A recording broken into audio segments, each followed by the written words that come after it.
গাছের গোড়ায় পানি জমে থাকে এবং সেখান থেকে গাছের শিকড় ক্ষতিগ্রস্ত হয়, এমনকি অনেক সময় গাছ মারাও যায়। আসসালামু আলাইকুম।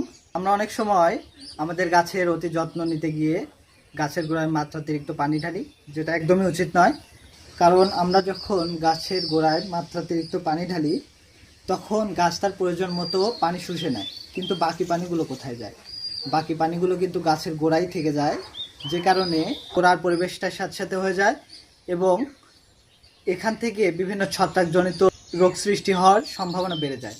এমনকি আমরা যখন বারবার এই কাজটা করতে থাকি তখন গাছের গোড়ায় পানি জমে থাকে এবং সেখান থেকে গাছের শিকড় ক্ষতিগ্রস্ত হয়, এমনকি অনেক সময় গাছ মারাও যায়। তাহলে এখন প্রশ্ন থেকে যায় যে গাছের গোড়ায় আমরা কখন পানি দিব? গাছের গোড়ায় পানি দেওয়ার উত্তম সময় হচ্ছে বিকেলবেলা, সেটা আমরা সকালেই জানি। বিশেষ করে টবের গাছের ক্ষেত্রে পানি দেওয়ার উত্তম সময় হচ্ছে গাছের গোড়ার মাটি যখন শুকিয়ে যাবে তখনই গাছের গোড়ায় পানি দেওয়া উচিত।